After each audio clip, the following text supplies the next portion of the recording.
نبيا ورسولا كمثل رضابه ونبي Muhammad sallallahu alaihi wasallam seorang nabi dan rasul.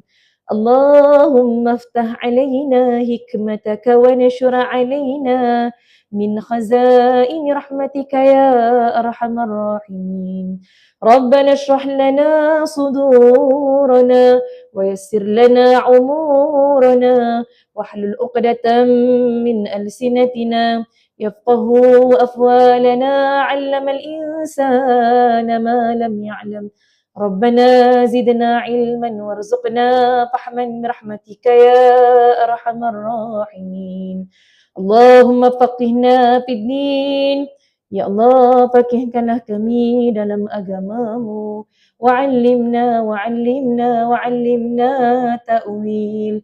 Dan ajarkanlah kami takwilan-takwilan di dalam Al-Quran. Rabbana atina fid dunya hasanah wa fil akhirati hasanatan wa qina adzaban nar. Wa sallallahu ala sayyidina Muhammad wa ala alihi wa sahbihi wa baraka wa sallam. Walhamdulillahi rabbil alamin. Taqabbalallahu minna wa minkum.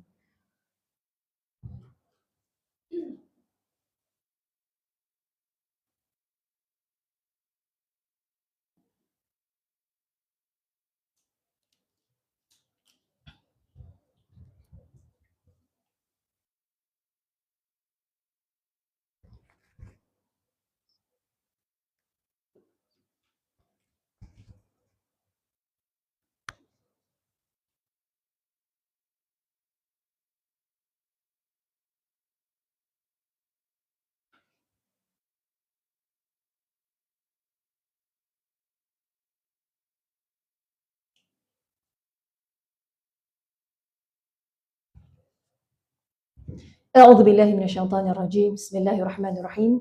الحمد لله رب العالمين والصلاة والسلام على أشرف الأنبياء والمرسلين وعلى آله وصحبه أجمعين. الحمد لله ثم الحمد لله. الحمد لله الذي بنعمته تتم الصالحات.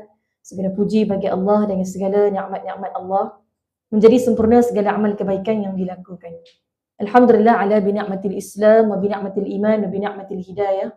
Segala puji bagi Allah atas nikmat iman, Islam dan juga hidayah Allah Subhanahu wa taala. Subhanaka la ilma lana, maha suci Engkau wahai Allah, tidak ada apa yang kami ketahui illa ma 'allamtana, melainkan segalanya apa yang Allah Subhanahu wa taala ajarkan kepada kita semua. Innaka antal alimul hakim, sesungguhnya Allah jualah yang maha mengetahui lagi maha bijaksana. Na'udzu bikalimatillahi tammah min kulli syaitanin wa hammah wa min kulli 'ainin lammah. Bismillah, masyaallah, la haula wala quwwata illa billahil aliyyil azim. Assalamualaikum warahmatullahi wabarakatuh. Apa khabar semuanya? Salam 5 Sya'ban. Ya, dah masuk 5 Sya'ban ni. Kurang daripada sebulan lagi insya-Allah. Moga Allah Subhanahu wa taala mempertemukan kita dalam tetamu yang suci, bulan yang mulia, Syahrul Quran, bulan Al-Quran, Syahrul Maghfirah, bulan keampunan, Syahrul Barakah, bulan keberkatan, Syahrul Khair, bulan kebaikan, Syahrul Siyam, bulan puasa, yakni bulan Ramadan. Allahumma barik lana fi Sya'ban wa ballaghna ila Ramadan. Ya Allah, berkatilah kami, berkati umur, berkati tenaga, masa kami, kudrat kami, kesihatan kami, rezeki kami, moga segalanya barakah, khususnya dalam bulan Sya'ban ini ya Allah. Waballaghna, dan sampaikanlah kami ila Ramadan, untuk bertemu dengan bulan Ramadan tak lama lagi insya-Allah.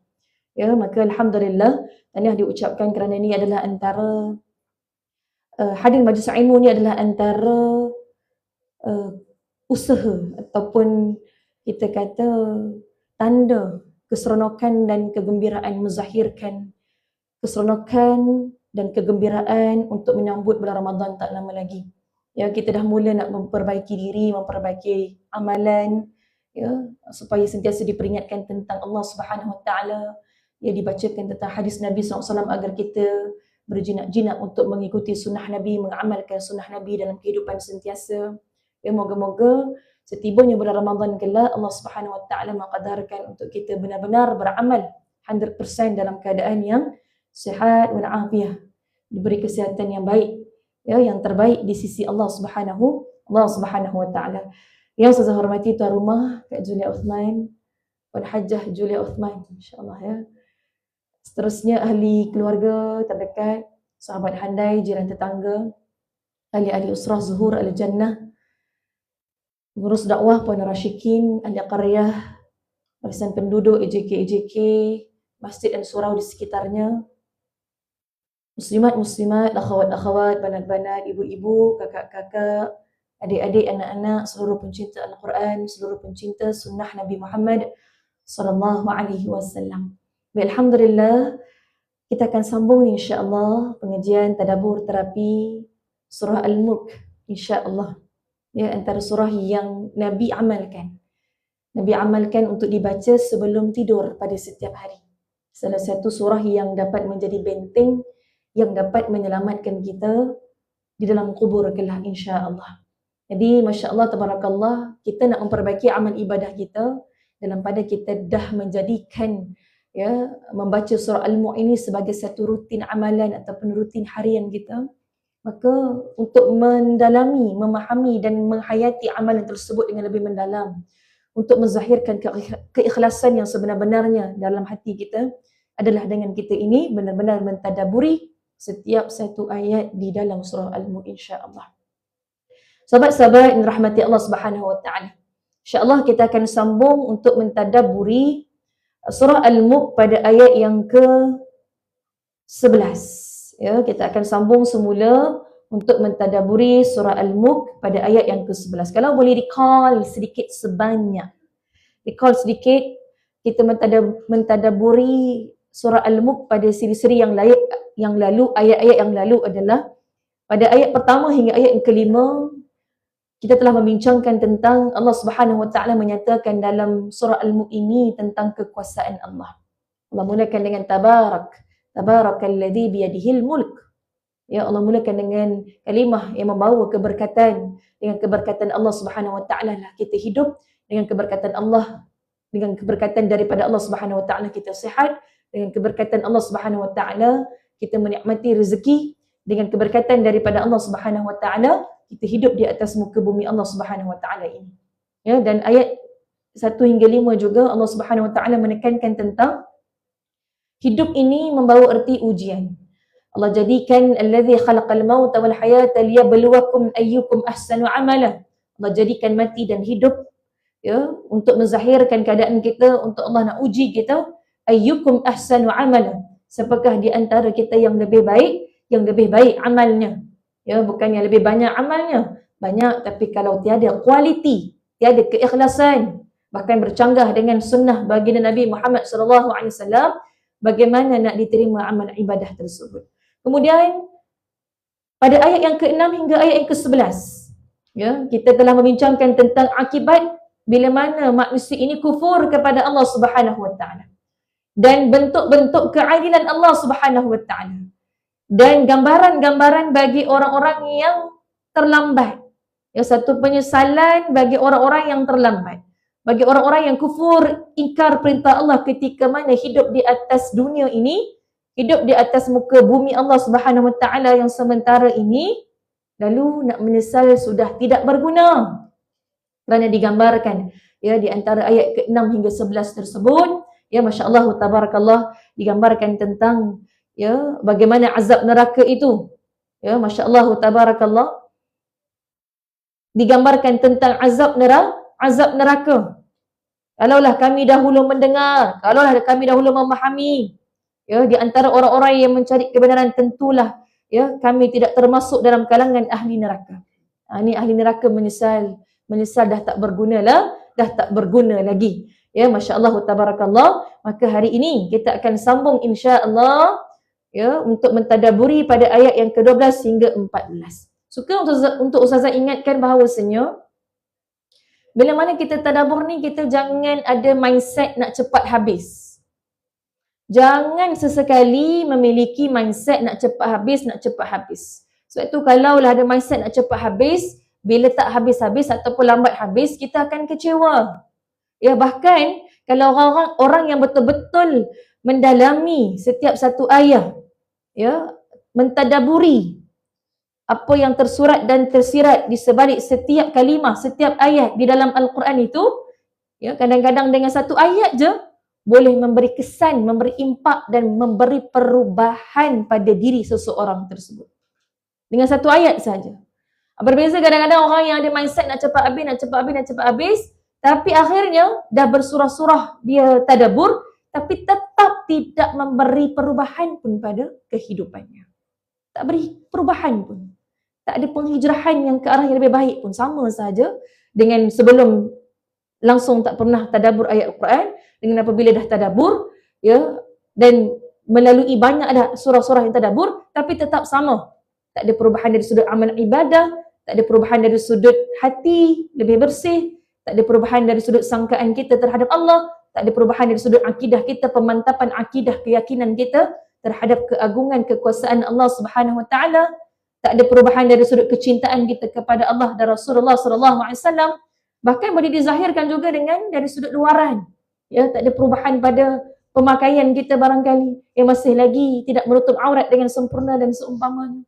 Jadi jangan ada mindset bahawasanya bila nak belajar tadabbur ni, ya, mindset nak cepat habis. Kan?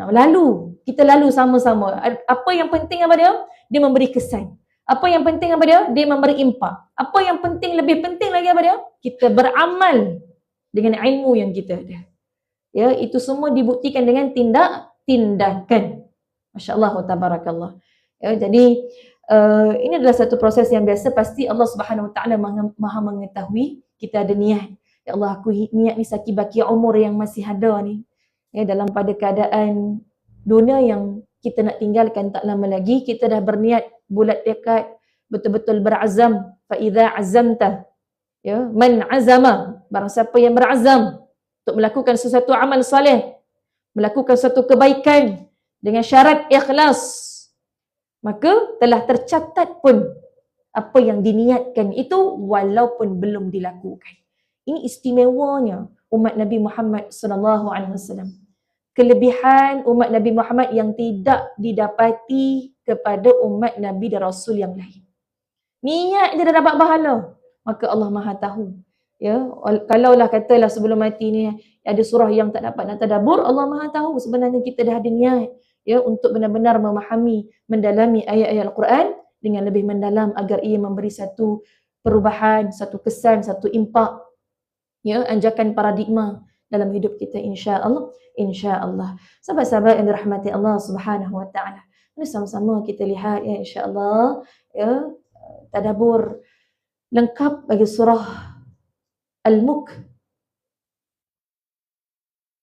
Ayat yang ke 12. Maafkan saya, 12, ya, sebab kita dah tadabbur yang sebelum ini. Tema yang sebelum ini daripada ayat 6 hingga 11 tu adalah akibat kufur, keadilan Allah dan penyesalan yang terlambat. Hari ini kita akan sambung insya-Allah pada ayat yang ke-12 hingga 14 yang bertemakan muraqabah. Ya, Ustaz pernah bagi nota sebelum ni kan.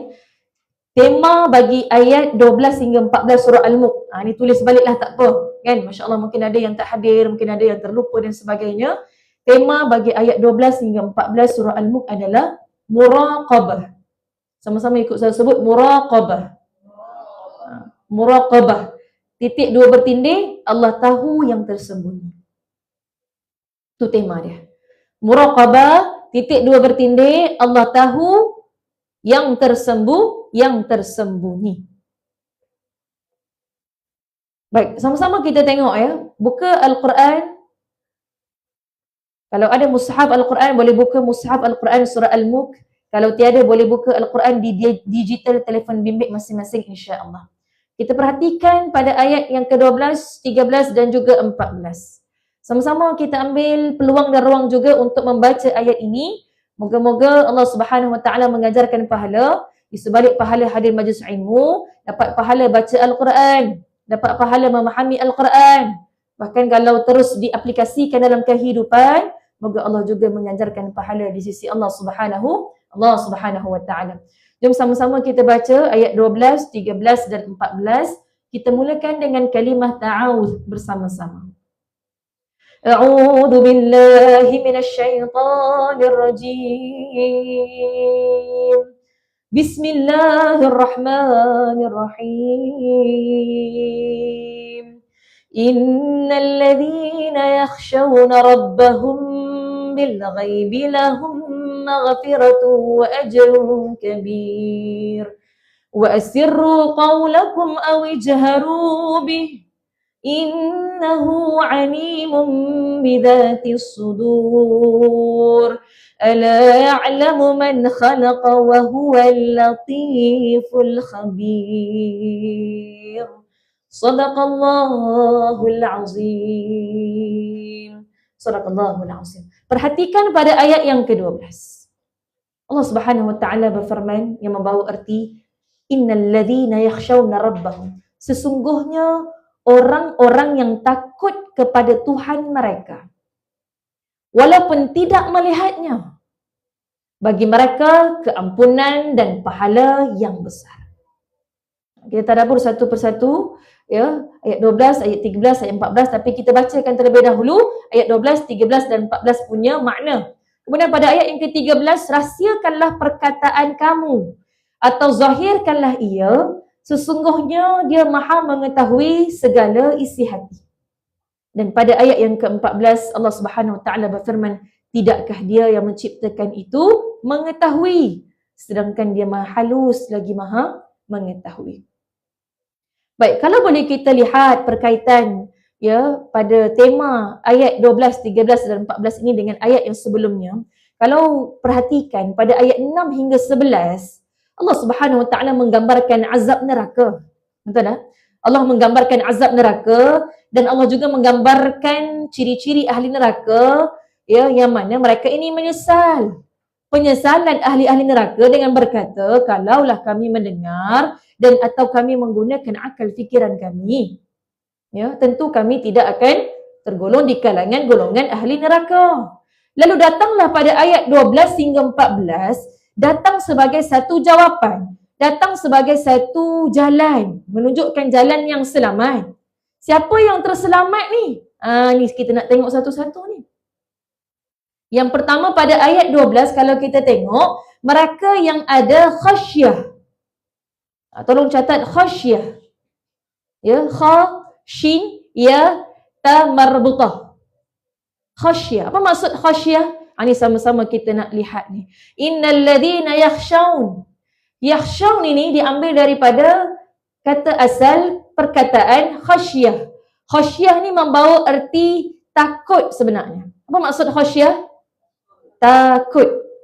Ya, maksud khasyah itu sendiri adalah takut. Cuma biasanya kalau dalam perkataan kita nak menzahirkan takutlah, takut kepada sesuatu kan. Selain daripada khasyah, takut juga dalam bahasa Arab membawa erti khauf. Pernah dengar khauf? Kan? Al-khauf min jalil. Takut kepada Allah Subhanahu wa taala. Cuma apa beza khauf dengan khasyah ni? Ini kita nak bagi faham ni. Mengapa Allah Subhanahu wa taala yang maha bijaksana, Allah Al-Hakim, meletakkan kalimah khasyah, yakhshaun pada ayat ini. Supaya kita boleh faham ni beza kalimah khauf dan kalimah khasyah. Perkataan takut dalam bahasa Arab dia ada dua. Ya, satu yang pertama khauf, yang kedua adalah khasyah. Apa maksud khauf? Khauf ni lebih kepada takut yang umum. Takut yang umum ni boleh asbab kerana takutkan ancaman, takutkan bala, takut kehilangan. Dia satu emosi yang kita kata emosi yang fitrah lah. Emosi manusiawi, emosi yang spontan. Takut pada api neraka, takut gagal, takut lipas. Itu khauf kan. Takut Allah Subhanahu wa taala, ya, emosi yang memang wajar, emosi yang kita kata emosi fitrah sebagai manusia biasa. Memang ada sifat takut. Cuma bila mana kalimah khasyah yang digunakan dalam ayat ini yang membawa erti takut juga, khasyah ni dia lebih mendalam lagi. Khasyah ni dia lebih bermakna lagi, yang mana Rasa takut yang timbul daripada ilmu dan makrifah tentang kebesaran Allah Subhanahu Wa Taala. Takut yang hadir sebab kerana ada ilmu dan juga makrifah tentang kebesaran Allah, makrifatullah, tentang kekuasaan Allah, tentang keagungan Allah. Hati yang berilmu, yang mengenal Allah Subhanahu Wa Taala. Ini maksud khasyah. Ya, takut melakukan dosa sebab kerana tahu Allah tu Maha melihat. Ya, takut cakap pasal orang sebab tahu Allah tu Maha mendengar, Allah ya sami'. Jadi dia lebih mendalam lagi, dia lebih memberi kesan pada hati lagi. Dia lebih berhati-hati lagi dengan Allah Subhanahu Wa Taala. Kalau dalam konteks kita takut pada Allah. Al-khauf min jalil, al-khauf ila Allah, takut juga kepada Allah maksudnya. Tapi al-khasyah ni takut yang lahir, yang lahir daripada pengenalan kita tentang kekuasaan Allah, tentang kebesaran Allah. Ya, jadi kata Imam Ibnu Al-Qayyim dalam Madarij As-Salikin, khasyah ini hanya lahir daripada ilmu yang benar. Ya, oleh itu, setiap orang yang lebih mengenal Allah, dia akan memiliki lebih besar khasyahnya. Ya, lebih banyak dia mengenal Allah, dia tahu sifat-sifat Allah, asma sifat Allah, yakin pada Allah, mantapnya akidah dia pada Allah Subhanahu Wa Taala, lebih besar khasyahnya kepada Allah Subhanahu Wa Taala. Ini berdasarkan dalil, tolong catat surah Fatir ayat 28. Surah Fatir ayat 28. Allah Subhanahu Wa Taala berfirman, "A'udzu billahi minasyaitonir rajim. Innama yakhshallaha min 'ibadihi al-'ulama." Allah Subhanahu Wa Taala berfirman, sesungguhnya yang paling takut, tapi takut dalam ayat ini digunakan kalimah yakhsha. Yang menunjukkan takut yang khauf ke takut yang khasyah? Takut yang khasyah. Sesungguhnya yang paling takut, yakni yang khasyah kepada Allah adalah di antara hamba-hamba Allah di kalangan orang-orang yang berilmu. Orang yang ada ilmu agama khususnya, ilmu mengenal Allah.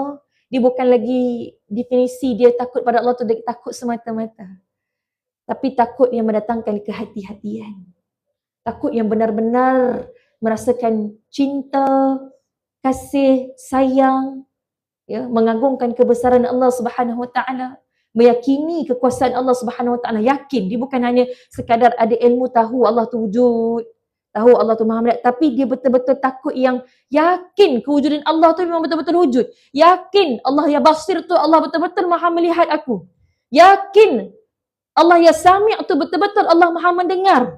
Dalam erti keadaan bila mana kita diuji, bila mana kita sedih, bila mana kita kecewa, ya kita betul-betul yakin Allah ya sami'. Dia bukan sekadar tahu, ya tahulah Allah Maha mendengar, tapi apa lagi? Tak ada tapi sepatutnya. Sepatutnya tak ada tapi. Itu dia subhanallah khasyah ni. Ya, takut kepada Allah Subhanahu Wa Taala. Ya, sahabat-sahabat yang dirahmati Allah Subhanahu Wa Taala. Sebab itulah khasyah ini datang daripada takut yang berilmu. Ya, kata Imam Ibnu Kathir, khasyah adalah takut yang lahir daripada pengenalan kepada Allah Subhanahu Wa Taala, bukan sekadar takut akan hukuman. Ya, bukan sekadar takut akan hukuman. Ya, kata Imam Al-Qurtubi, mereka takut tanpa melihat neraka atau Allah. Itulah keimanan yang tulen. Belum lihat Allah lagi. Ialah kat dunia ni manusia tak boleh tengok Allah, manusia tak boleh melihat Allah. Ya, tak lihat pun lagi. Syurga dan neraka tu tak diperlihatkan, tak nampak. Pernah dengar je, pernah baca je. Kan, masya-Allah. Tapi dah rasa takut. Kan? Itulah keimanan yang sebenar-benarnya, iman yang betul-betul tulen. Ya, kata Imam Al-Qurtubi. Kata Imam Ar-Razi, takut ini membuahkan ketaatan yang istiqamah. Khasyah ni takut yang menghadirkan ketaatan kita kepada perintah Allah yang istiqamah. Bukan takut yang sekadar hadir emosi semata-mata. Kan, bila dia kata takut tak dengan azab neraka, takut tapi tak tutup aurat contohnya.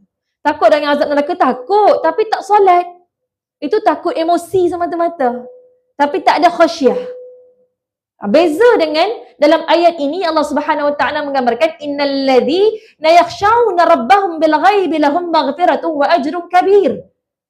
Orang yang takut bagaimana ni? Takut yang jenis takut khasyah. Sesungguhnya orang-orang yang takut yang jenis khasyah kepada Tuhan mereka, walaupun belum melihatnya lagi, bagi orang-orang beginilah adanya keampunan dan pahala yang besar. Ini Allah janjikan bagi orang-orang yang ada khasyah ni, ya, ada keampunan dan juga pahala yang sangat besar. Ya, masya-Allah tabarakallah. Nabi SAW pernah sebut dalam sebuah hadis, aku adalah orang yang paling mengenal Allah dan paling takut kepada Allah Subhanahu wa taala. Khasyah ni, kalau ada khasyah ni bukan bererti panik. Al-khauf ya panik. Kan? Contohnya tengok lipas panik. Tengok cicak panik. Tengok tikus panik. Kan? Tengok apa lagi? Panik. Ada orang tengok kucing pun panik. Ada orang diuji sedemikian, kan? Ustaz jumpa, kan? Masya-Allah tabarakallah. Ya, tengok kucing panik. Kemudian dia udahlah Zeus lover. Sekarang Zeus pula dia punya ikon tu kucing. Kan, sian dia. Miao Cha macam-macam kan. Kenalah lah kan, subhanallah. Lucu dengar pun ada, tapi reality kan. Itulah realitinya, masya-Allah tabarakallah. Ya, tapi khasyah ni bukan takut yang panik. Seharusnya khasyah ni lah yang mendatangkan ketenangan. Sebab apa? Kita yakin Allah ada. Ya, Allah Maha mendengar, Allah Maha melihat. Takut yang mendidik. Ya, yang menjadikan kita menjaga aurat, yang menjadikan kita jujur, yang menjadikan kita meninggalkan maksiat walaupun bersendiri, walaupun bersendiri. Ya, masya-Allah tabarakallah. Ya, jujur walau tak ada orang yang melihat kerana takut kepada Allah, bukanlah takut kepada manusia. Baik, kemudian kita tengok pada ayat yang ke-13. Wa asirru qawlakum aw ijharu bih. Ya, rahsiakanlah perkataan kamu atau zahirkanlah ia. Sama ada sembunyi ataupun yang nyata, sama ada kamu bisik-bisik ataupun kamu hanya sebut dalam hati ataupun kamu sebut terang-terang. Innahu alimum bidzatis sudur. Allah menyatakan bahawasanya sesungguhnya Allah Maha mengetahui segala isi hati kamu. Masya-Allah tabarakallah. Allah Maha tahu ni apa yang tersembunyi, ya, apa yang terzahir, ya, tersembunyi pun Allah tahu, apatah lagi yang dizahirkan. Ya, masya-Allah tabarakallah. Allah tahu dan tuturkanlah perkataan kamu dengan perlahan atau dengan nyaring. Sama saja keadaannya kepada Allah. Kerana apa? Innahu alimun bidzatis sudur. Kerana sesungguhnya Allah Maha mengetahui akan segala isi hati yang terkandung sudur di dalam dada kamu. Sudur ni dia dada tau. Dada ni letak kat mana? Hati. Maknanya apa? Dia bukan sekadar yang dalam hati je. Ya, hati tu dalam dada ni. Terletak di bahagian dada ni. Apatah lagi yang dalam hati tu Allah Maha tahu. Ya, bila sebut tentang ayat ini, ya, masya-Allah tabarakallah. Cuba buka surah Qaf ayat 16. Buka tambahan, nota tambahan surah Qaf ayat 16. Bismillah, buka sekarang. Ya, surah Qaf ayat yang ke-16.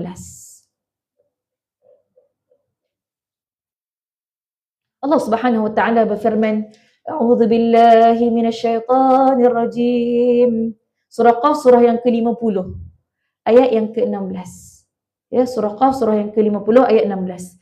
A'udzu billahi minasyaitonir rajim. Wa laqad khalaqnal insana wa na'lamu ma tuwaswisu bihi nafsu. Dan demi sesungguhnya kami telah mencipta manusia. Yang cipta manusia siapa? Allah. Dan kami sedia mengetahui apa yang dibisikkan oleh hatinya. Wa nahnu aqrabu ilaihi min hablil warid. Sedang pengetahuan kami lebih dekat kepadanya daripada urat lehernya. Allah ni menggambarkan dalam ayat yang lain, Allah kata, Allah sebut, Allah lebih dekat berbanding urat leher kamu. Kedekatan Allah ni lebih dekat berbanding urat leher kita ni. Cuba kita Tengok urat leher ni, boleh nampak tak kalau tanpa cermin? Cuba tengok urat leher. Boleh nampak tak sekarang? Kan? Kita tengok urat leher kawan kita, bolehlah. Nak katanya terlalu dekat. Ya. Boleh tengok dengan adanya cermin. Kalau tak ada cermin, memang kita tak mampu, tak nampak pun. Kata dah tak ada cermin, memang tak nampak. Sebab apa? Terlalu dekat. Bahkan Allah kata apa dalam Al-Quran? Aku lebih dekat berbanding urat leher kamu. Kenapa jari kita boleh tak? Sebab dia jauh, kita boleh nampak. Kan? Kaki kita, dia jauh, kita boleh nampak. Ya. Maksudnya apa nak sebut kat sini? Ya Allah menggambarkan bahawasanya dalam hati kamu, apa yang kamu dibisikkan, apa yang kamu rasa, apa yang kamu lalui, kesedihan kamu, keperitan kamu, kesakitan kamu, kekecewaan kamu, ya, apa yang kamu lalui, apa yang kamu rasai, semuanya Allah tahu. Semuanya Allah tahu. Sebab itu kadang-kadang dalam hidup kita ni, kalau dah tak ada lagi telinga yang nak mendengar luahan-luahan kita, ya, tak ada lagi bahu yang nak bersandar untuk memujuk kita. Allah tu, Allah ya Sami', Allah Maha mendengar. Bahkan apa yang terlintas dalam hati pun Allah Maha tahu. Jadi Masya Allah, ayat ni juga adalah untuk menjawab. Ustazah pernah ditanyakan satu soalan tau. Kan, waktu tu cakap tentang bab ya mulut kena jaga, bukan dengan orang yang kita, orang luar saja, dengan suami apatah lagi, ya, Masya Allah, dengan orang sekeliling kita, kan. Jadi ada orang tanya soalan dengan Ustazah, macam ni kalau cakap dalam hati je, kan, mengata suami dalam hati katanya, kan, panggil suami panggilan yang tak baik tu dalam hati je, tak cakap kuat-kuat, kan, contohnya, apa orang tua ni, geramnya orang tua ni, contoh, kan. Ni ayat ni menjawab. Betul kata, boleh ke? Kata, boleh ke? Boleh ke tak boleh? Kata kan. Subhanallah. Dalam hati pun Allah dengar. Ya. Masya Allah, tabarakallah. Yang Nabi larang, jangan kamu mencela, jangan kamu melaknat. Ya, Al-Quran larang, jangan kamu merendah-rendahkan orang lain. Ya, bukanlah dalam ayat itu tidaklah disebutkan dilarang mencela tu kalau cakap kuat-kuat je. Kalau cakap dalam hati boleh. Tak ada. So tak jumpa lagi lah. Mana-mana ayat Al-Quran, mana-mana hadis Nabi, Nabi sebut jangan mencela, Nabi sebut jangan melaknat, Nabi sebut jangan berkata keji, berkata yang mungkar, berkata yang kotor. Ya, Al-Quran sebut jangan merendah-rendahkan, ya, antara satu sama lain. Ya, tak ada. Terpakai hanya kalau cakap kuat je, dalam hati dia tak terpakai. Semuanya Allah Maha tahu. Ya, Masya Allah, tabarakallah. Sebab itu nanti kita nak faham ni, apa pentingnya? Apa pentingnya yang dalam ayat ini adalah muraqabah. Pentingnya pada ayat ini adalah muraqabah. Apa maksud muraqabah? Ya, dalam pada ibadah ni, nak mendapatkan kesempurnaan ibadah adalah dengan kita menanamkan satu sifat namanya muraqabah. Apa maksud muraqabah? Merasa diawasi oleh Allah Subhanahu wa ta'ala. Merasa diawasi oleh Allah Subhanahu wa ta'ala. Ya. Sebab itulah kata Imam Ibn Ash'ur, ayat ini menanam rasa diawasi. Allah tahu apa yang rahsia dan apa yang nyata. Kata Imam Al-Ghazali, muraqabah adalah satu kesedaran sebelum nak melakukan sesuatu amalan. Satu kesedaran sebelum nak melakukan satu tindakan. Ya. Sebelum nak melakukan satu tindakan tu sama ada baik ataupun buruk. Maknanya apa?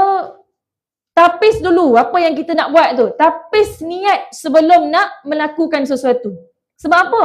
Merasakan muraqabah, merasakan diawasi oleh Allah Subhanahu wa ta'ala. Sifat itu boleh lahir apabila kita mengenal bahawasanya Allah itu Maha mendengar, Maha melihat apa yang tersembunyi, apa yang nyata, apa yang zahir, apa yang batin, apa yang dibisikkan, apa yang dalam hati, bahkan dalam dada. Jadi Masya Allah, tabarakallah, Allah Subhanahu wa ta'ala maha mendengar. Sebab itu kalau kita nak beribadah ni, kan, nak mendapatkan kesempurnaan ibadah ni, dia kena tanamkan satu sifat apa? Sifat apa? Namanya adalah sifat ihsan. Nak beribadah ni, dia kena tanamkan sifat ihsan. Saya tulis sikit lah, ya. Bismillah. Ihsan.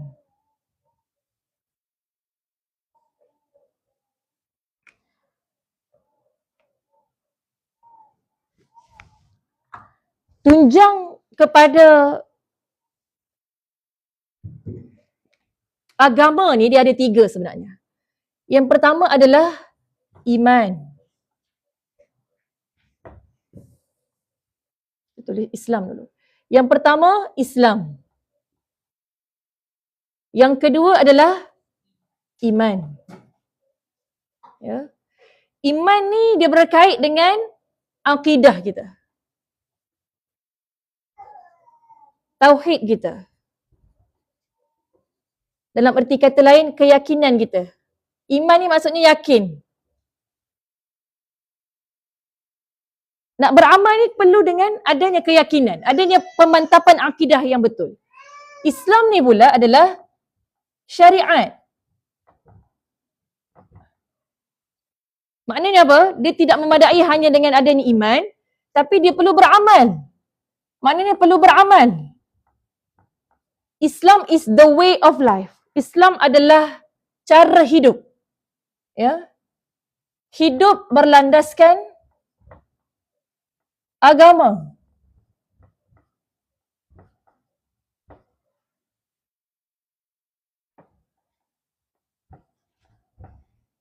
Ihsan pula adalah cara untuk mendapatkan kesempurnaan ibadah. Apa maksud ihsan?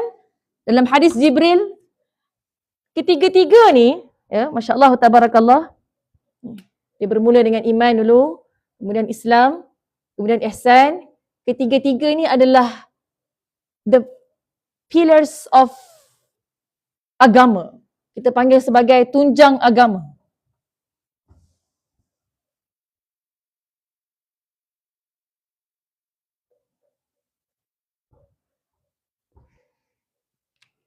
Apa maksud ihsan? Yang kita nak relatekan dengan ayat, dengan apa yang kita bincangkan dalam ayat tadi adalah, ihsan ni maksudnya dalam hadis Jibril ada disebutkan ihsan maknanya an ta'budallah ka'annaka tarah fa in lam takun tarah fa innahu yarak. Apa maksudnya? Ihsan adalah dia ada 2. Yang pertama, bila mana kamu beribadah, kamu merasakan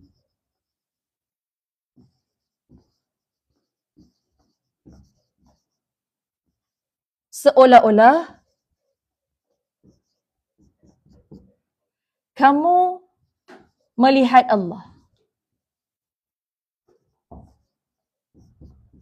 Melihat Allah. Ihsan yang kedua adalah kamu merasakan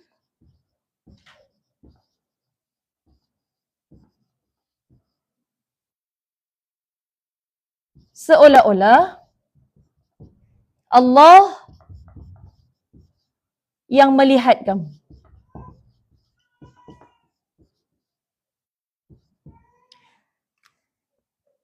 Kedua-dua inilah yang dimaksudkan sebagai Allahumma salli ala sayyidina.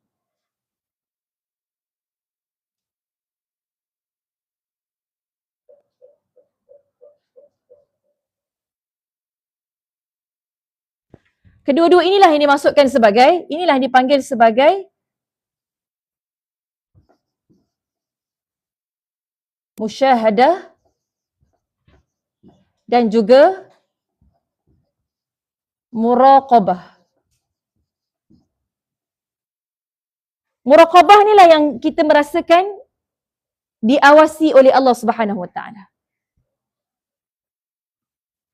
Merasa diawasi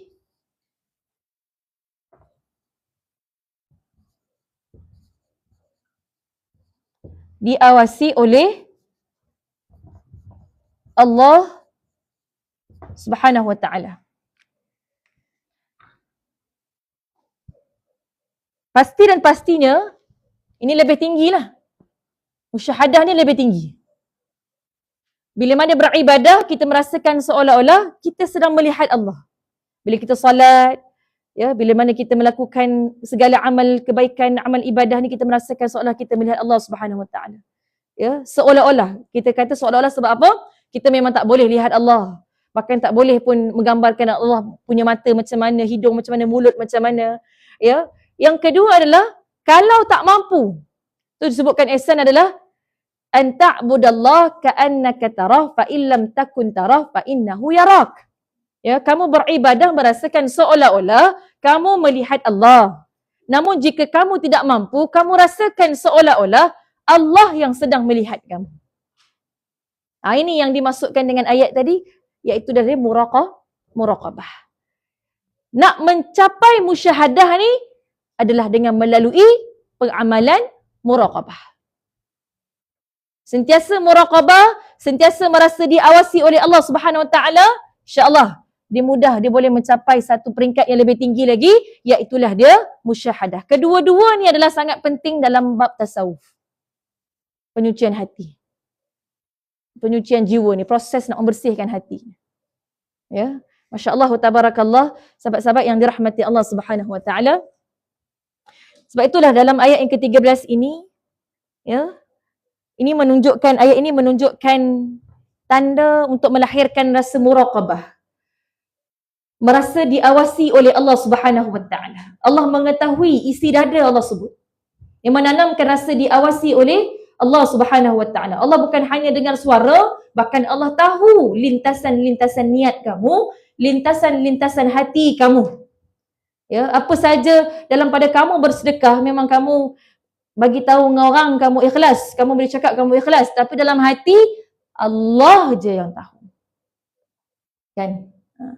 Jadi masya-Allah tabarakallah, ya, sebab itulah dalam pada beribadah ni, nak mendapatkan kesempurnaan ibadah ni, dia perlu ada sifat ihsan. Ya, ihsan ni adalah dua benda ni, tapi kurang-kurang mulakan dengan muraqabah. Merasakan diawasi oleh Allah Subhanahu Wa Taala. Dan dapat kedua-dua ni, mudahlah untuk kita ini mengejar satu matlamat kehidupan adalah menjadi hamba Allah yang bertakwa. Dia tidak memadai hanya iman semata-mata. Tak memadai hanya iman. Tak memadai hanya percaya je. Ya, iman perlu disusuli dengan tunjang agama yang kedua, Islam. Hidup bersyariat.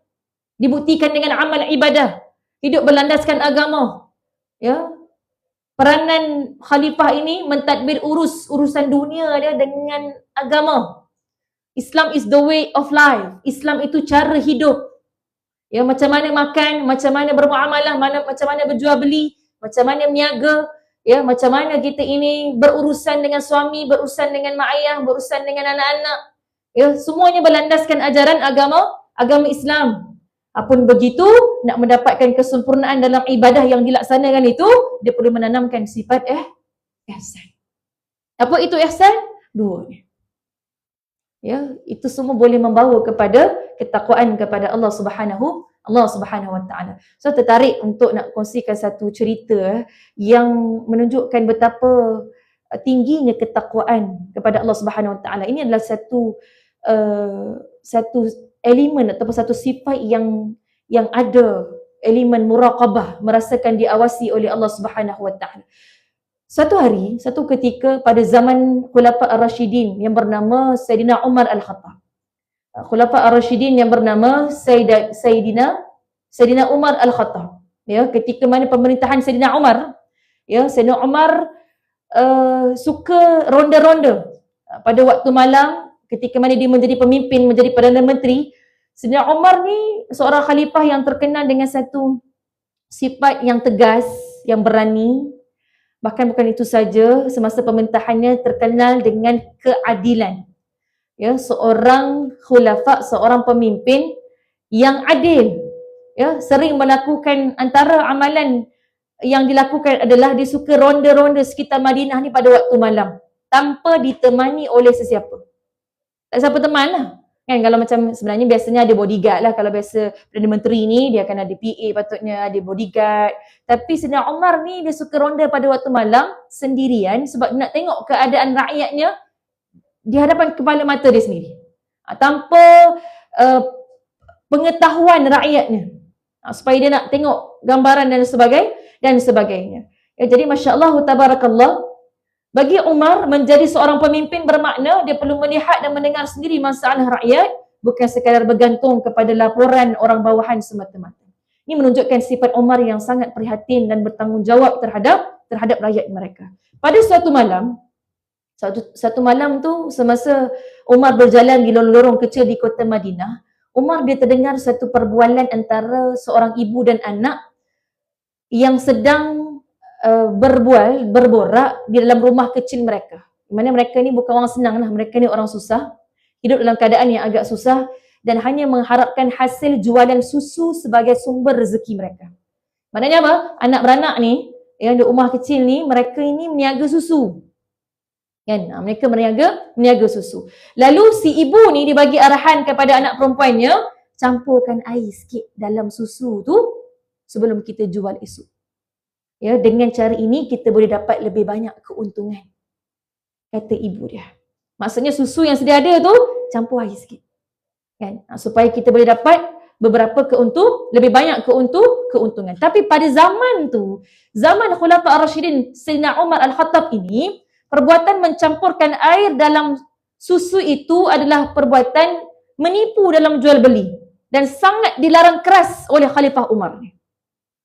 Bahkan Umar telah mengingatkan rakyat berkali-kali supaya tidak berlaku curang dalam perniagaan dan sentiasa berusaha mencari rezeki yang halal. Lalu apa yang lebih menarik dalam kisah ini adalah jawapan kepada anaknya itu. Anak perempuan dia kata apa?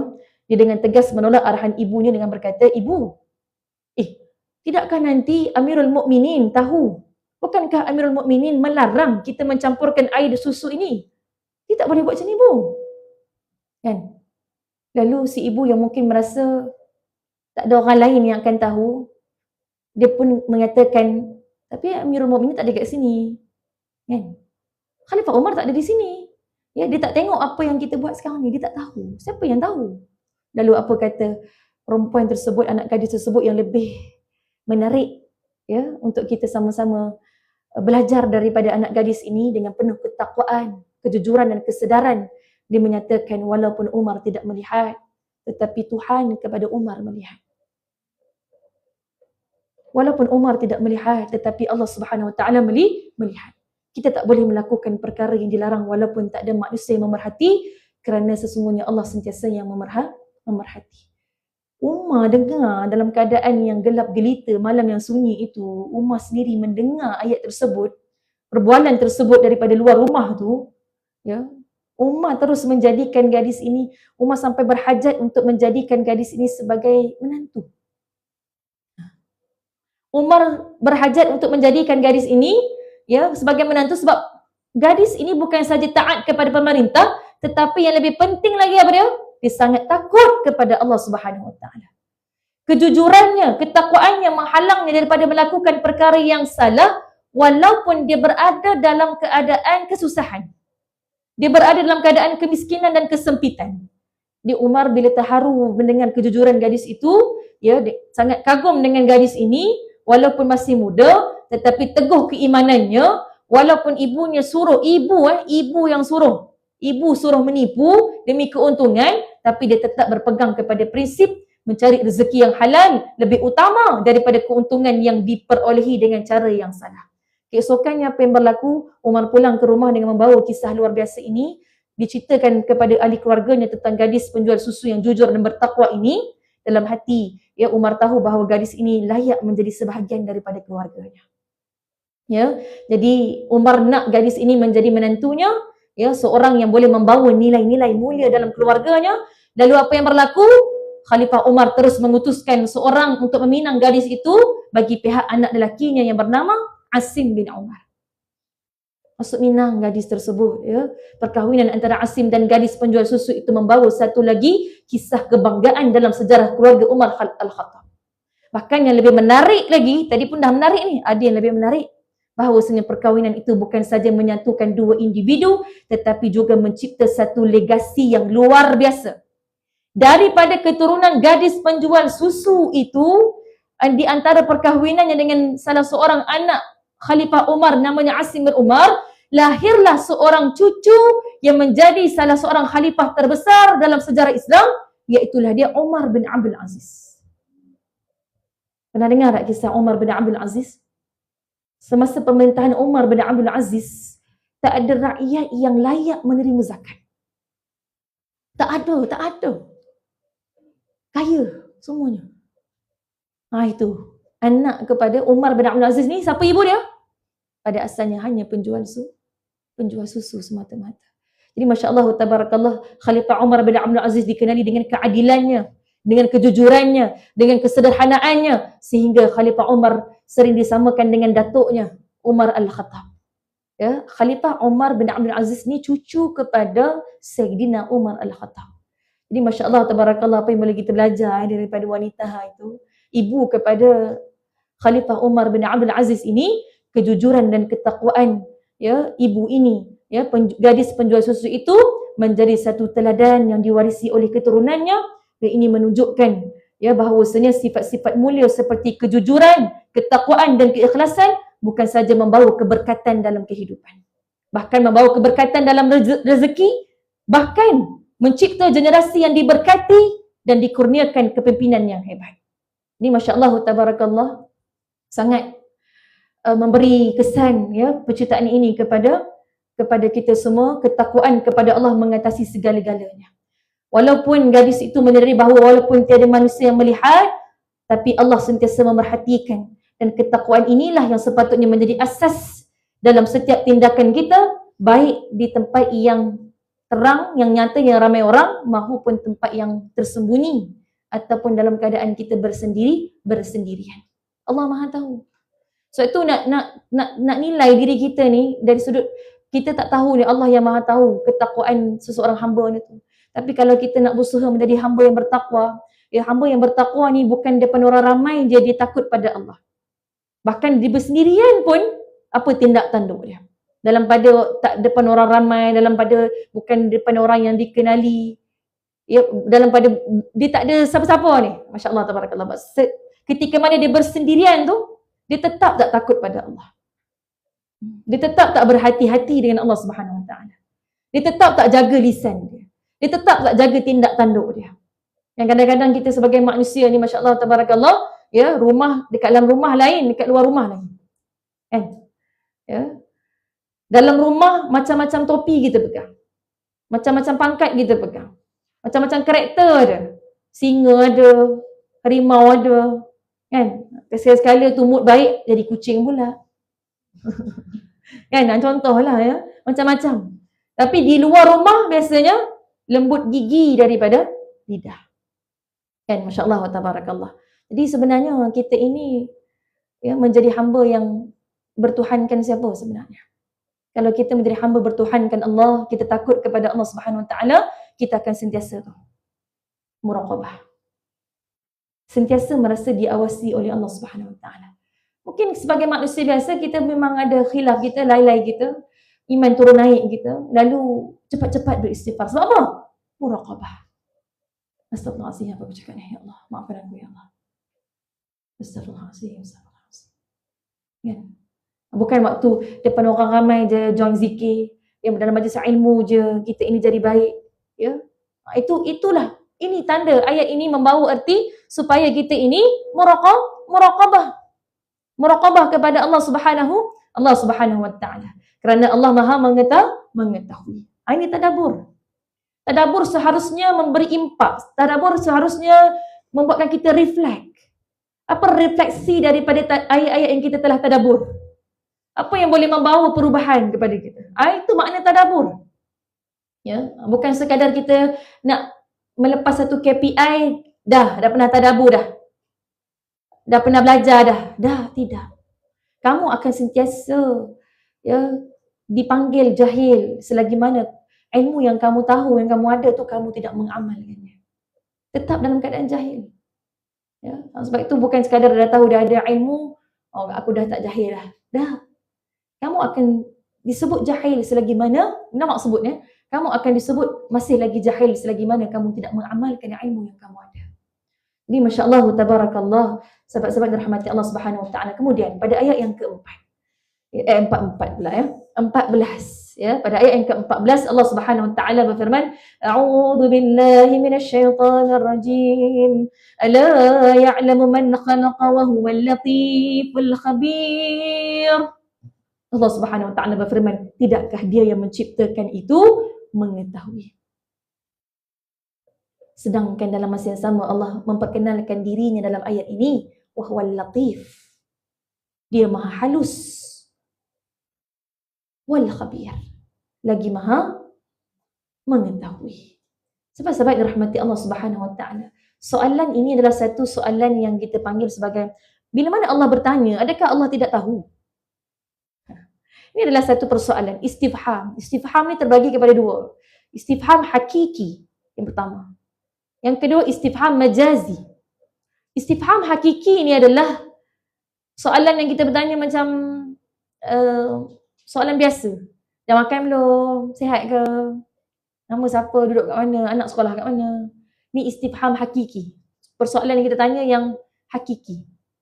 Istifham majazi ni adalah satu pertanyaan sindiran ataupun pertanyaan yang menyindir ataupun pertanyaan yang sepatutnya membuatkan kita berfikir, sebab bukan nak tanya pun sebenarnya, yang sinis ataupun sarkastik kan. Contohnya, kenapa kau buat, kenapa kau ni, aku cakap kenapa kau buat juga kan. Sebenarnya dia bukan, dia marah sebenarnya, dia bukan nak bertanya pun, dia cakap kan kenapa buat lagi, itu kan. Bertanya tu tadi kan tak ada soal tu sebenarnya, tapi itu adalah istifham majazi. Ya. Jadi bila Allah Subhanahu wa taala bertanya soalan dalam ayat Al-Quran, adakah Allah tidak tahu? La, Allah Maha tahu. Allah lebih tahu. Ya, cuma bila mana Allah Subhanahu wa taala meletakkan ayat tanda persoalan supaya kita ni berfikir. Satu persoalan sinis, sarkastik, supaya fikir balik macam tu. Bukankah Allah kata apa? Bukankah aku ini maha mengetahui? Ya, Allah Subhanahu wa taala menggambarkan, tidakkah dia yang menciptakan itu mengetahui? Allah yang ciptakan kita, mesti Allah tahu. Bahkan Allah Subhanahu wa taala mentaukidkan, menutup ayat ini dengan menyatakan asma sifat Allah, Latif, Khabir.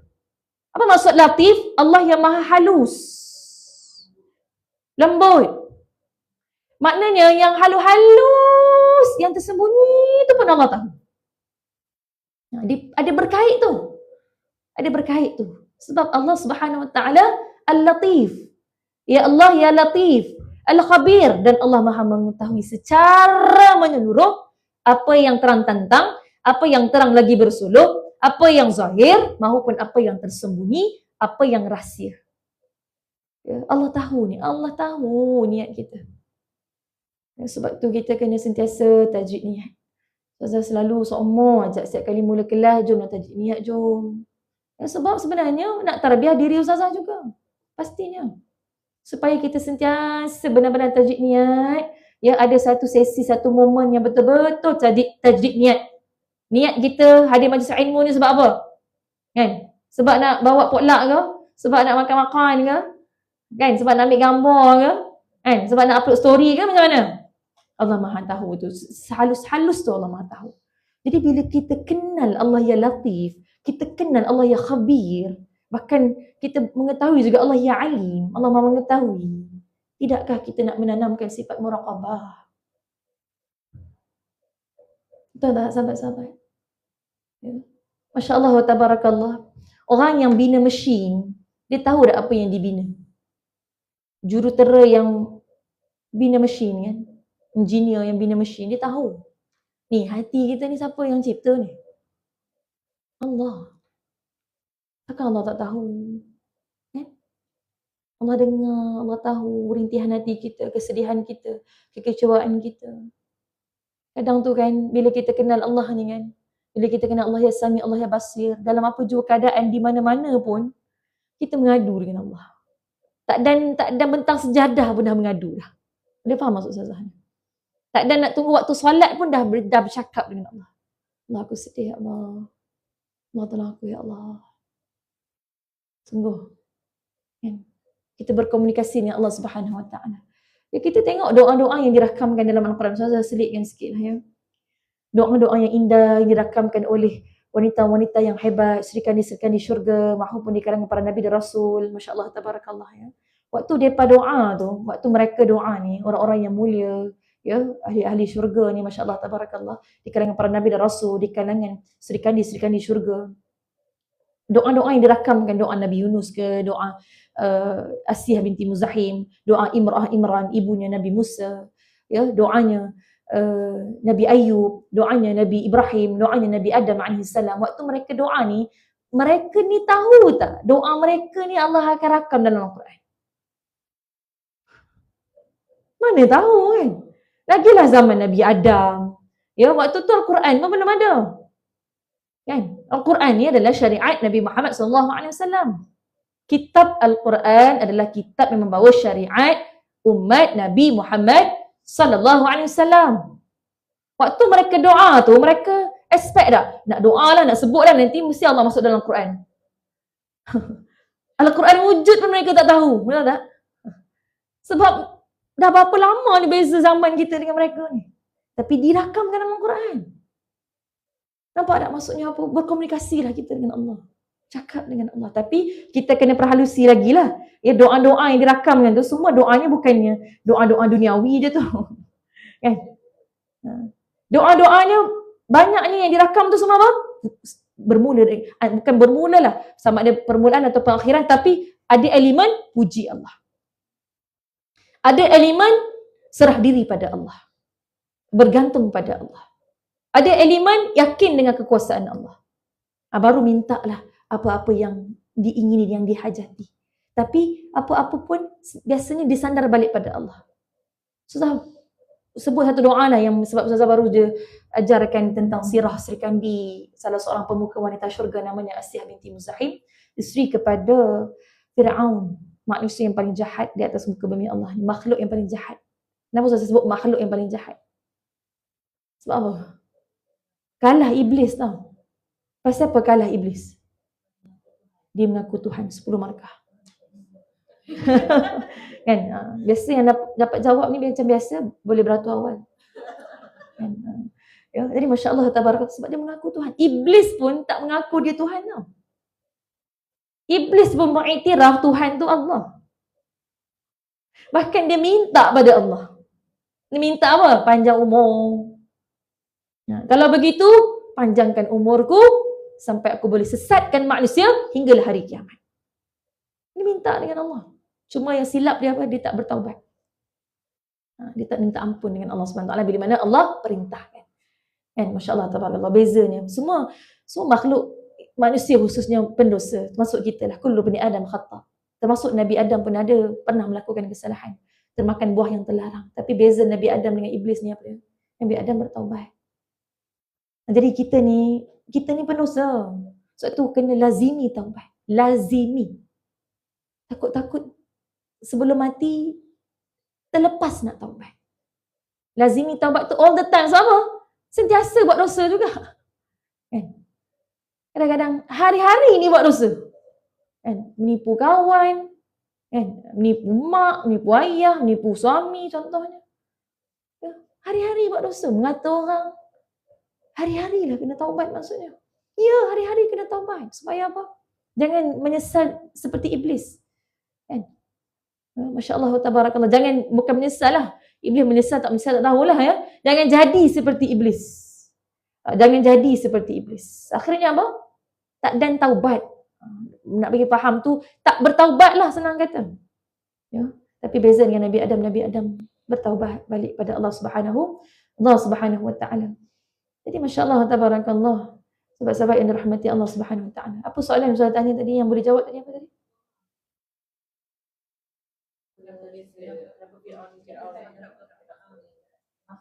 Ya, ana rabbukumul a'la. Dia mengaku dirinya sebagai Tuhan. Kan? Ana faqala ana rabbukumul a'la, kata Fir'aun. Ya, aku ini Tuhan. Tu makhluk paling jahat tu. Suami kepada siapa ni? Salah seorang presiden wanita syurga, Asiyah binti Muzahim. Asiyah ni sebenarnya dalam Al-Quran tak banyak pun cerita tentang dia. Hadis Nabi pun tak banyak. Tapi termasuk di kalangan presiden wanita syurga. Masa kita kan, masa first time baca hadis tu kan, Sayyidatina Aisyah macam mana? Sebab apa? Kita sering daripada kecil kita dengar dulu masuk mula-mula sekolah agama yang banyak dengar nama Asiyah ke nama Aisyah? Aisyah kan? Sebab apa? Aisyah ni wanita yang sangat hebat, cerdik, salah seorang isteri Rasulullah. Bukan isteri Fir'aun ni, isteri seorang Rasul. Isteri manusia sebaik-baik manusia. Kan? Bahkan Aisyah meriwayatkan lebih 2000 hadis, menjadi rujukan ataupun boleh panggil gelarannya mufti setelah kewafatan Rasulullah sallallahu alaihi wasallam. Para sahabat jumpa, "Wahai Sayyidatina Aisyah, Ummul Mukminin, benarkah Rasulullah macam ni?" Kan? Dalam macam ni macam mana? Rujuk, dia jadi rujukan. Tapi dalam 4 presiden pemuka masuk syurga yang Nabi sebut dalam hadis tu, Aisyah tak termasuk. Bukanlah bermakna Aisyah tak hebat, Aisyah hebat juga. Tapi bila kita baca sirah Sayyidatina Asiyah ni, wajar. Hebat Sayyidatina Aisyah. Sayyidatina Aisyah ni isteri seorang raja tau. Isteri seorang raja ni kalau boleh baca maksudnya apa? Mewah tak hidup dia? Senang. Okay, kata petik jari nak apa dapatlah. Betul tak? Kalau fikir logik, raja.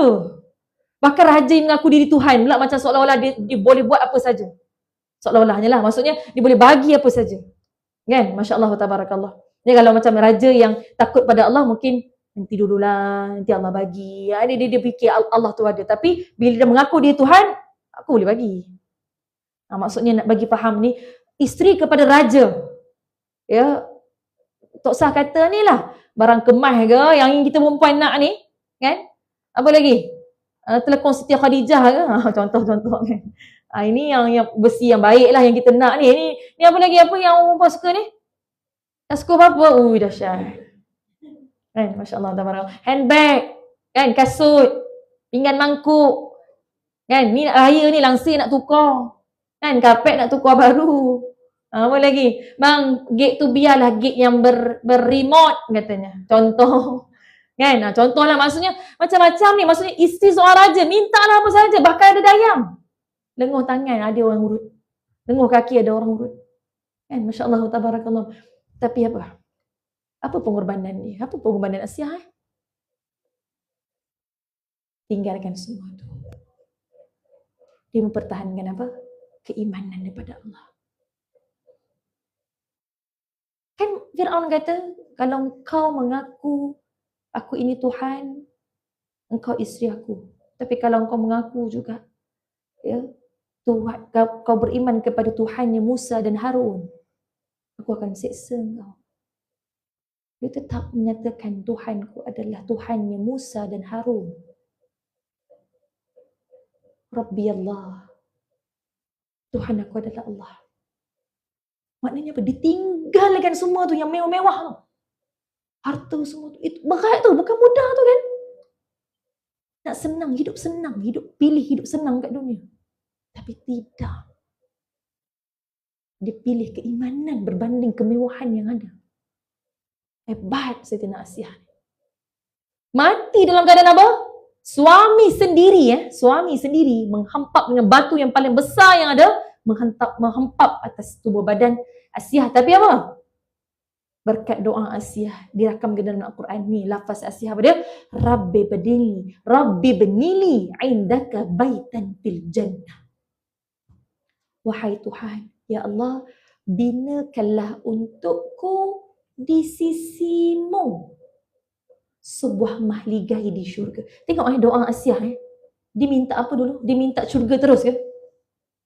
Dia minta syurga yang, dia minta apa? Di sisimu dulu, di sisi Allah dulu. Baru minta syurga. Hebat. Kita kalau macam tu kan, kita ni minta nak syurga. Itu kita belajar daripada Asiyah. Nak minta sesuatu, mintalah yang terbaik di sisi Allah. Kenderaan yang terbaik di sisi Allah. Ya Allah, aku nak kenderaan, ya Allah. Kurniakan kenderaan yang terbaik di sisimu. Pasangan hidup yang terbaik di sisimu. Rumah yang terbaik di sisimu. Anak yang terbaik di sisimu. Pekerjaan yang terbaik di sisimu. Untuk kebaikan dunia dan akhirat. Itu doa yang sangat power.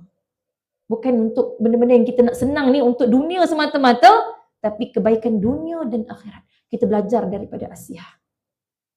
Asia dengan doanya tu, Allah telah mencabut nyawa dan mematikan dia sebelum dia dihempap dengan batu. Maknanya apa? Asia tidak pun merasakan periknya kesakitan dihempap dengan batu. Sebab apa? Allah Subhanahu Wa Taala telah memperlihatkan dia mahligai di syurga. Sanggup mengorbankan segala kemewahan, kesenangan, harta demi keimanan kepada Allah Subhanahu Wa Taala. Sanggup tinggalkan semua. Ini kita belajar ni daripada Asia ni. Maknanya apa? Kita ni kena jadi wanita seni. Kalau kita rasa pekerjaan itu menjauhkan kita dengan Allah, membuatkan kita solat lalai, membuatkan kita tak dapat nak tutup aurat dengan sempurna, berkorbanlah meninggalkannya demi keimanan kepada Allah Subhanahu Wa Taala. Ini perjuangan kita ni. Masya-Allah, tabarakallah, kita boleh belajar daripada Asia binti Muzahim. Ya, masya-Allah, tabarakallah, Rabbi bnili indaka baitan fil jannah wa najjini min Fir'aun, dan selamatkanlah aku daripada Fir'aun wa amali, dan perbuatannya. Ini menunjukkan apa? Asia ni bukan backup membuta tuli Fir'aun ni. Ya. Asia maknanya dia minta Allah selamatkan diri dia daripada perbuatannya Fir'aun. Dia bukanlah menjadi isteri yang membuta tuli. La ta'ata li makhlukin fi ma'siyatil khaliq. Tidak ada ketaatan kepada makhluk kepada perkara-perkara maksiat kepada Allah Subhanahu Wa Taala. Pun boleh kita belajar menjadi isteri. Ya, kalau suami kata suami tak bagi pakai tudung, maknanya jangan taat. Suami kata pakai ketat-ketat supaya nampak vogue, supaya bila abang nak tayang isteri kepada kawan-kawan office abang, semua kata awak ni muda. Kan, kenapa saya sebut benda ni? Benda ni berlaku. Realiti. Kan? Suami melarang pakai labu-labu, kan, longgar-longgar, lus-lus, sebab nampak macam selebet, nampak macam tak keman, nampak macam acik-acik je kan. Acik-acik kan, kita semua makcik kan pada anak-anak buah kita. Kan, masya-Allah, tabarakallah. Jadi itulah hakikatnya, realitinya, masya-Allah, tabarakallah. Ini kalau bukan sahabat-sahabat yang rahmat Allah, kalau saya sebut benda begini, kalau bukan diri kita yang melakukannya, ya, kita berpesan-pesanlah kepada orang sekeliling kita. Itu maksudnya. Berpesan-pesanlah kepada orang-orang sekeliling kita. Baik, daripada tema ayat 12 hingga 14 ni, apa yang boleh kita belajar? Yang pertama, tolong catat, keselamatan akhirat bermula daripada hati. Nak selamat di hari akhirat, dia bermula daripada hati. Bukan banyakkan amal zahir semata-mata, tapi lebih kepada adanya khasyah dan niat yang bersih. Ada khasyah, ada niat yang bersih, baru boleh dizahirkan dengan amal yang berkualiti. Amalan yang kualiti. Sebab itu nak selamat di hari akhirat, dia bermula dari dalam hati. Saya dah banyak kali sebut tentang bab hati ni kan. Pentingnya untuk kita ni tazkiyatun nafsi, proses penyucian jiwa. Kalau nak lebih lanjut ni kena pergi kelas tasawuf. Bab hati ni memang dia akan sentuh kau-kau punya. Untuk kita cuci betul-betul tazkiyatun nafsi, proses menyuci jiwa ni memang kalau belajar tasawuf tak tercuci lagi tak tahulah. Kan? Masya-Allah, tabarakallah. Ya, yang kedua apa dia? Iman diuji ketika mana kita bersendirian. Sebab yang betul-betul bertakwa ni adalah, dalam arti kata yang betul-betul bertakut pada Allah ni adalah orang yang tetap taat walau tiada siapa melihat. Tetap juga taat. Tetap juga pilih jadi baik. Tetap juga cakap yang baik-baik. Saya taat, depan orang saya solat, belakang orang tak ada pun saya solat. Kan?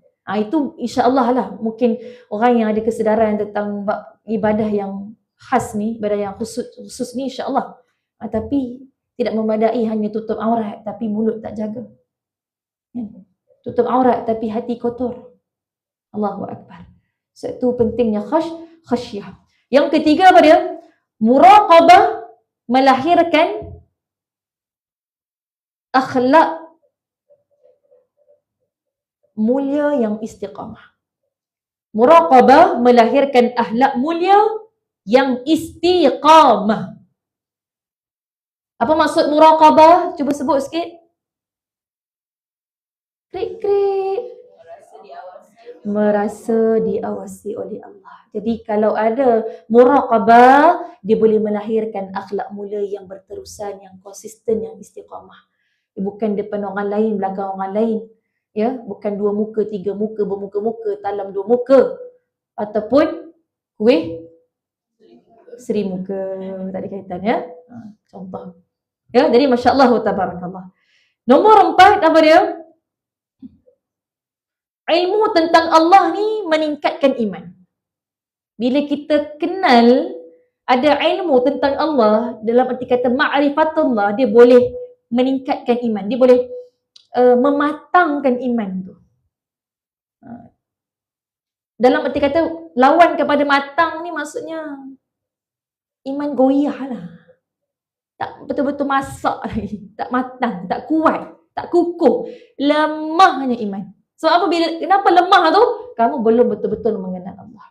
Kenapa boleh rasa nak cakap pasal orang tu? Sebab kamu tak kenal Allah itu ya Sami', Allah itu ya Basir. Allah yang maha membalas, Allah yang mutakabbir, Allah maha besar. Contoh. Sebab itu ilmu tentang Allah ini dia boleh meningkatkan iman, memantangkan iman. Bila mana kita kenal sifat Allah, takut kita bertambah, lalu dosa kita berkurang. Setuju ataupun tidak? Dosa akan kurang lah. Sebab tahu Allah ni sedang tengok kita. Kenal sifat-sifat Allah. Dan dia lebih lagi nak buat ibadah pada Allah. Dia lebih lagi nak puji Allah berbanding nak menyebut ujian yang Allah beri. Ya? Sebab lebih mengenal Allah Subhanahu Wa Taala. Ya? Dan yang kelima adalah takut yang benar ini dia akan membawa rahmat Allah Subhanahu Wa Taala. Allah janji apa tadi? Bagi orang yang ada khasyah tadi apa? 2 benda tadi apa Allah janji apa? Ampunan dan pahala yang besar. Ampunan dan pahala yang besar. Masya Allah, tabarakallah. Ya, baik, subhanallah. Jadi apa yang boleh sama-sama kita belajar? Surah Al-Mulk ayat 12 hingga 14 ini mengajar bahawa keselamatan bukan pada rupa, pangkat ataupun amalan ritual semata-mata, tetapi pada hati yang takut kepada Allah walaupun tidak melihat, hidup dengan rasa diawasi dan yakin Allah Maha mengetahui.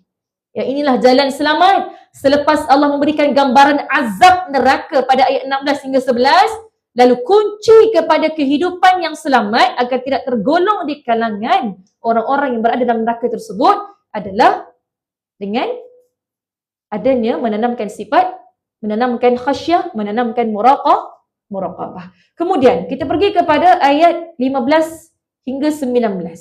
Dan masa lagi ni kita kongsikan lagi. Ya. Ayat 15 hingga 19 bertemakan apa dia? Tundukkan bumi, buka mata pada ayat-ayat kauniyah. Tema besar dia apa dia? Tentang nikmat bumi dan rezeki Allah. Itu pertama. Yang kedua, amaran bila mana kita ini alpa, amaran kealpaan. Yang ketiga, ketidakberdayaan manusia. Dan tema yang keempat dalam surah Al-Mulk ayat 15 hingga 19 adalah ketergantungan mutlak kepada Allah Subhanahu wa Ta'ala. Allah Subhanahu wa Ta'ala berfirman daripada ayat yang ke-15, "Wallazi ja'ala lakumul arda dalulan famshu fi manakibiha wa kulu min rizqihi wa ilayhi nusyur." Yang membawa erti dialah yang menjadikan bumi itu mudah bagi kamu. Maka berjalanlah di segala penjurunya dan makanlah daripada rezekinya dan kepadanya lah kebangkitan. Kamu akan dibangkitkan, kamu akan dikembalikan. Ya, tadi boleh kita melihat ya pada ayat 12 hingga 14 ia menanamkan khasyah. Ia menanamkan muraqabah. Ia meyakinkan bahawasanya Allah ni Maha mendengar, Allah ini Maha mengetahui. Betul tak? Lalu pada ayat 15 hingga 19, ia menunjukkan bagaimana iman itu diuji dalam kehidupan seharian. Bagaimana iman itu diuji dalam kehidupan seharian. Iman itu diuji apabila kamu bekerja. Iman itu diuji apabila kamu berjalan di bumi. Iman itu diuji apabila kamu makan rezeki Allah. Lalu Allah kata jangan lalai hingga kamu merasakan aman mutlak bila mana kamu dah menikmati apa yang Allah beri. Lalu Allah menyatakan pada ayat 18, ambil iktibar sejarah umat-umat yang terdahulu. Dan Allah tutup dengan menyatakan perhatikanlah tanda-tanda halus kekuasaan Allah Subhanahu wa taala. Ya, sebab itulah kalau boleh kita tengok susunan tarbiyah itu di situ, ya, daripada takut yang berilmu, bila mana ada takut yang dengan ilmu, lalu kita hidup dalam keadaan berusaha, ya, makanlah dengan apa saja rezeki Allah beri. Dan Allah kata pada ayat 15, merantaulah, diceruk rantaunya, pergi musafir, makanlah daripada rezeki-rezeki yang aku kurniakan kepada kamu. Kan? Sebab itu subhanallah sahabat-sahabat, kita boleh faham makna rezeki itu datang daripada Allah. Orang yang lahir di Malaysia, IC adalah Aishi pula Aishi dah pula kan, syashon kan, IC Malaysia, tapi bila mana dia duduk luar negara, dia tetap ada bahagian rezeki dia. Boleh faham tak maksud Ustazah ni?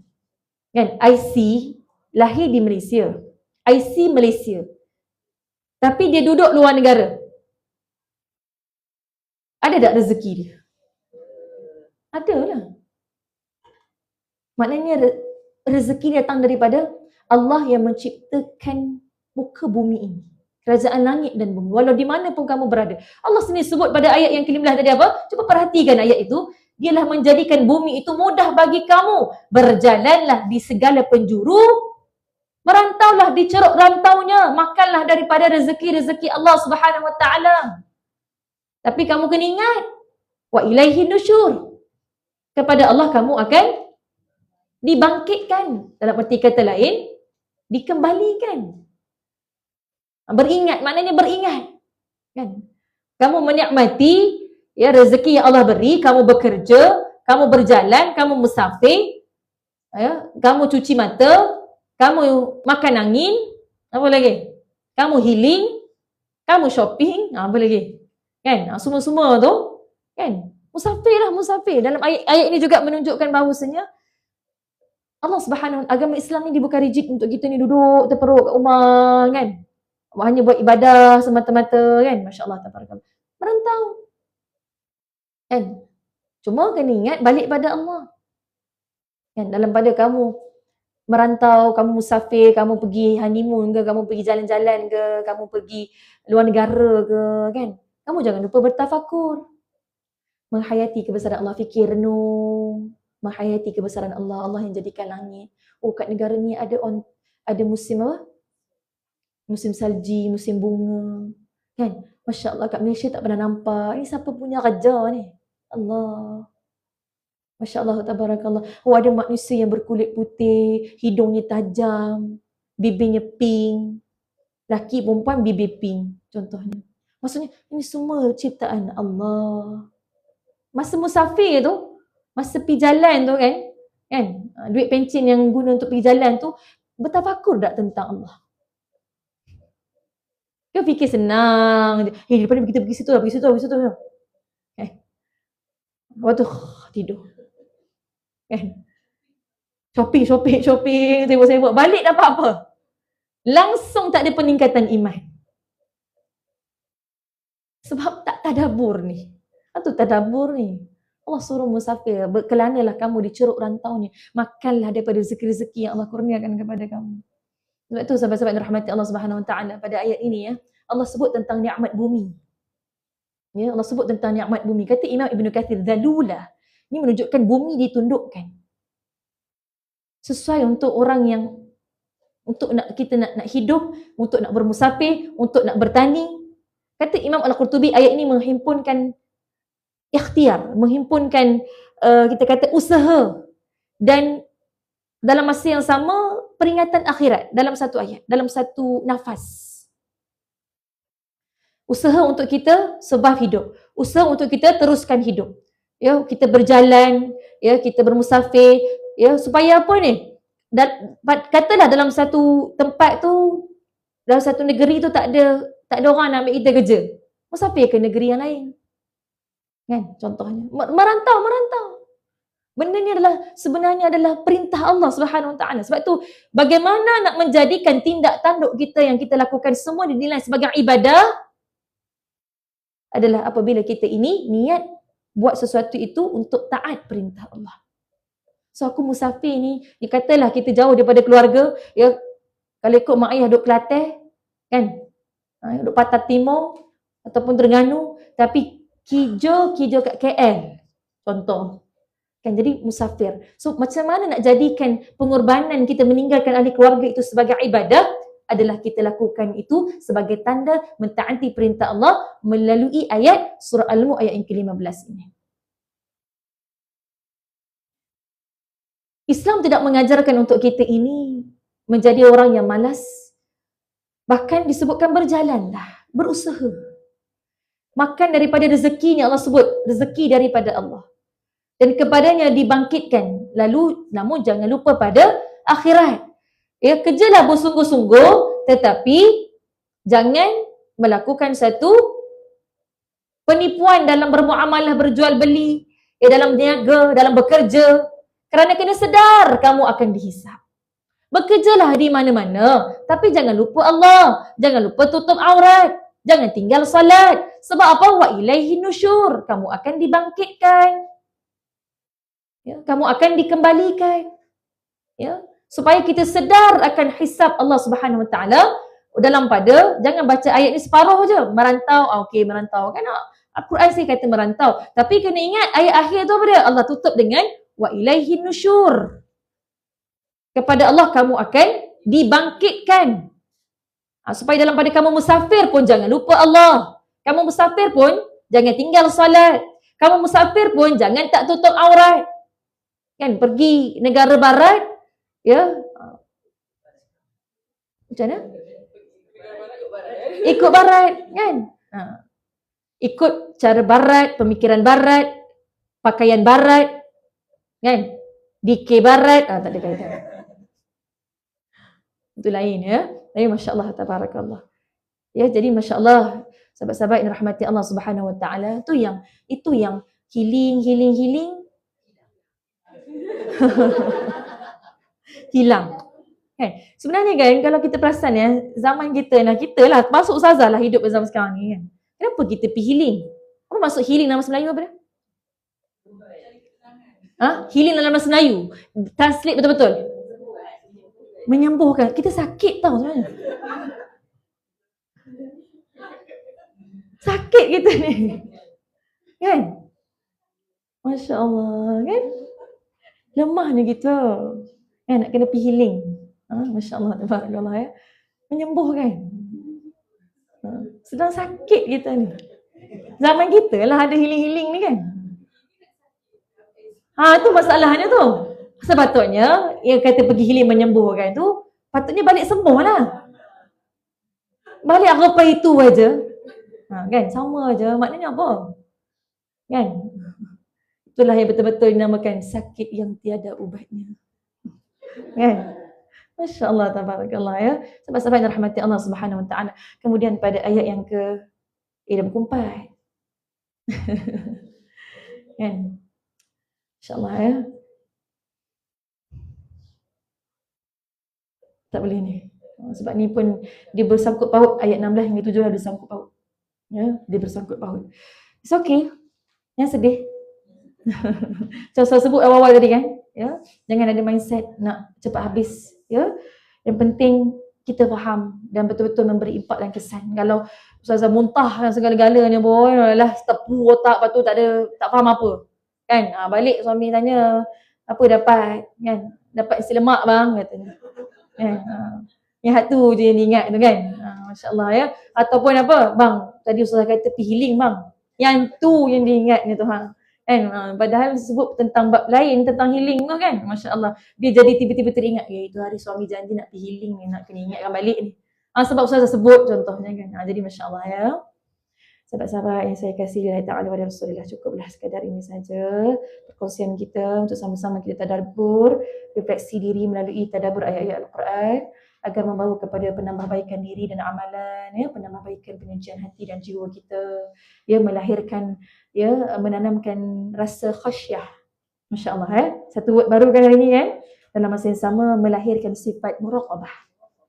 Ya, melahirkan sifat muraqabah, insya-Allah merasakan sentiasa diawasi oleh Allah Subhanahu Wa Taala. Orang yang merasa diawasi oleh Allah, dia sangat berhati-hati dengan Allah. Ini kena pegang ayat ni. Tulis dalam buku, berhati-hati dengan Allah. Berhati-hati dengan Allah. Sebab tulis huruf besar sikit. Tu tanda seru sikit. Kan? Supaya ingat tu, biar di blueprint tu dalam kepala tu. Kan? Berhati-hati dengan Allah. So, jangan, tak ada lagi dah terlepas cakap ke, tak ada lagi dah ya sangka-sangka yang buruk-buruk ke, kan? Semuanya sentiasa nak berhati-hati. Berhati-hati dengan Allah. Sebab sentiasa merasa diawasi oleh Allah Subhanahu Wa Taala. Ya, walau di mana kita berada. Walaupun di tempat yang terang lagi yang tersembunyi yang gelap. Kerana meyakini Allah Subhanahu Wa Taala, Allah ya Latif, dan juga dalam ayat tadi tu ayat Allah ya Khabir. Barakallahu fikum jami'an. Ustazah mohon maaf kalau ada terkasar bahasa ya, tersalah bicara, ada hati yang terguris, kalau ada tindak tanduk yang kurang menyenangkan, suara ustazah yang kurang enak didengari di halua telinga, kalau ada contoh-contoh yang diberikan, kalau terkena pada mana-mana pihak, benar-benar tidak ada niat yang lain melainkan atas nama cinta, apa saja yang diilhamkan oleh Allah Subhanahu Wa Taala, moga atas nama cinta lillahi ta'ala wa Rasulillah, dengan apa saja yang Allah ilhamkan, moga menjadi asbab kebaikan dan hidayah. Moga semua itu membawa untuk kita ini merenung semula, ya, membawa kepada untuk kita ini bermuhasabah, khusus pastinya yang utama buat diri ustazah yang bercakap, pastinya untuk kita merenung sama-sama ya, agar kita dapat memperbaiki diri dan amalan kita, insya-Allah. Allah Ta'ala alam, terima kasih kepada Kak Julia selaku tuan rumah di atas kemudahan ruang yang disediakan begitu selesa untuk kita menambahkan ilmu agama, untuk kita lebih dekat kepada Allah Subhanahu Wa Taala dan menghidupkan sunnah baginda Nabi Muhammad sallallahu alaihi wasallam. Moga Allah berkati seluruh ahli keluarganya, Allah berkati dan Allah rahmati. Allah limpahkan kasih sayang buat Kak Julia dan seluruh ahli keluarganya dan buat semua yang hadir pada hari ini. Ya, dan juga sama ada yang mendengar secara fizikal yang hadir ni ataupun yang mendengar secara online pada saat ketika ini. Terima kasih semua yang terlibat secara langsung maupun tidak langsung dalam menghidupkan majlis ilmu, mengimarahkan, menghidupkan majlis ilmu ini. Ya, terima kasih saya ucapkan. Kita akhiri dengan minta ampun dengan Allah Subhanahu Wa Taala dengan melafazkan kalimah istighfar. Astaghfirullahal azim. نستغفر الله العظيم نستغفر الله العظيم نستغفر الله العظيم ولي ولكم. Kita tutup dengan sekali tasbih kafarah dan suratul Nas. Bismillahirrahmanirrahim. Subhanakallahumma wa bihamdika nashhadu an la ilaha illa anta نستغفرك ونتوب إليه. بسم الله الرحمن الرحيم. والعصر إن الإنسان لفي خسر إلا الذين آمنوا وعملوا الصالحات وتواصوا بالحق وتواصوا بالصبر. نقول قولي هذا ونستغفر الله العظيم ولكم وبالله التوفيق والهداية. Assalamualaikum warahmatullahi wabarakatuh. Jumpa lagi insya-Allah. Kasih kembali. Kasih kembali.